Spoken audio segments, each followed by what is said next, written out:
Hey, what is up guys? I'm KBHD here, and this is a virtual reality headset. It's a pretty simple one, obviously, but that's what it is. And the idea of virtual reality is just that. It's to replace your reality with some new virtual computer-generated environment. And it could be some game or some environment you walk around or some video that's playing all around you when you look around. But the idea is to trick your brain into thinking that that's your new reality. So VR started with the Air Force actually as part of their flight training program, and it's flight sim. Now obviously that's much easier and cheaper to have new pilots practicing stuff like fighting maneuvers and shooting things and ejecting and crashing, all without shooting and ejecting and crashing actual million-dollar planes. So that's where VR makes perfect sense. Now in 2015, companies are making these personal VR experiences that you can just buy and use for your own entertainment. All you have to do is just put it on your face. So they do this by taking over your sight. So just like we use headphones to completely take over our sense of sound, this headset totally takes over your vision. Inside this one, Google Cardboard is a pair of lenses and a place to hold your smartphone, which becomes your screen and your VR engine. Now there are actually two kinds of VR headsets. Type 1 is the accessory that you plug your smartphone into that becomes the screen. So something like Google Cardboard or Samsung's Gear VR. And then Type 2 is the standalone unit that does everything. It has a gyroscope and the screen and everything built in. So that would be something like Oculus Rift or HTC's Vive. Both types, of course, have these lenses that help your eyes focus on the stereoscopic image that's right up against your face, which isn't great for your eyes, by the way, but whatever. And they all have this gyroscope and accelerometer that help track your head movement, and that's what helps put you in your own little world. So I got to take a closer look at one of the second type at Mobile World Congress this year, the new HTC Vive. And this is something people were getting really pumped about. It's a prototype for now, and the final version might not look exactly like this, but it's an entirely self-contained VR headset that you can just pick up and put on your face and be immersed.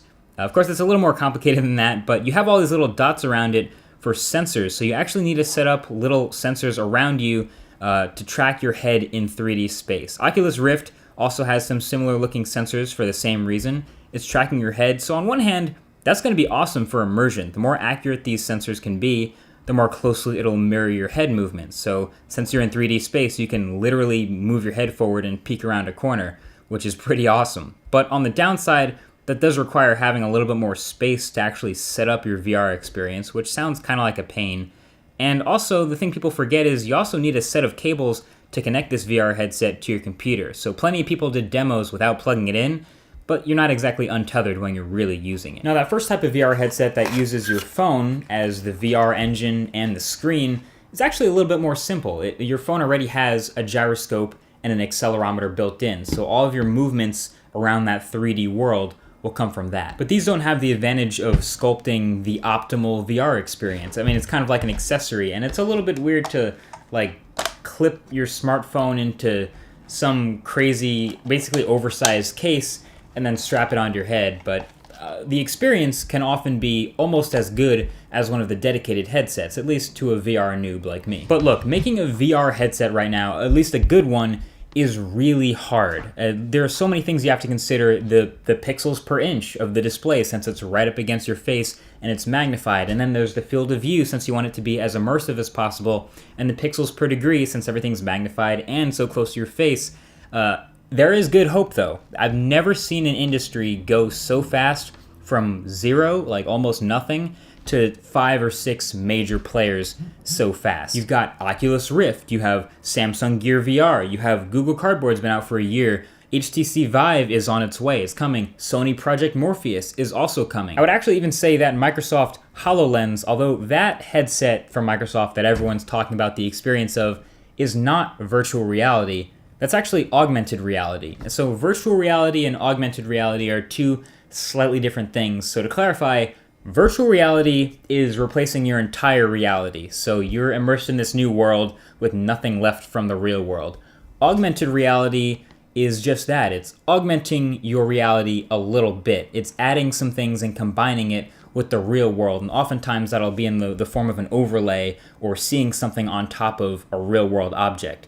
Google Glass also does the same thing, so you can have useful information sort of in the corner of your vision. Not totally virtual reality, but some neat augmented reality tricks. But what really separates VR and what makes it so impressive is the immersion factor, the fact that you're totally in this world. So just like with headphones on when you can't really hear anything else other than the music you're listening to, with a VR headset, you're essentially blindfolded and put into this entire new world with whatever the artist makes. Virtual reality content will take off when there is a lot of virtual reality stuff to look at. Like 3D TV would have only made it if people everywhere started making 3D videos. Now, obviously that didn't happen, and there's a risk that virtual reality might not ever happen too because of that. But I think there's at least something special here that 3D TV might not have had. I think the first time someone sees a 3D TV that works really well, their reaction might be, oh, wow. But the first time someone sees like Oculus Rift or gets a really good virtual reality demo, they're like, wow, this is impressive. And that's what makes it so cool. So yeah, the next time you're considering whether or not virtual reality will become a thing or not, think about what would you do with it. So thanks for watching. I'll talk to you guys in the next one. Peace.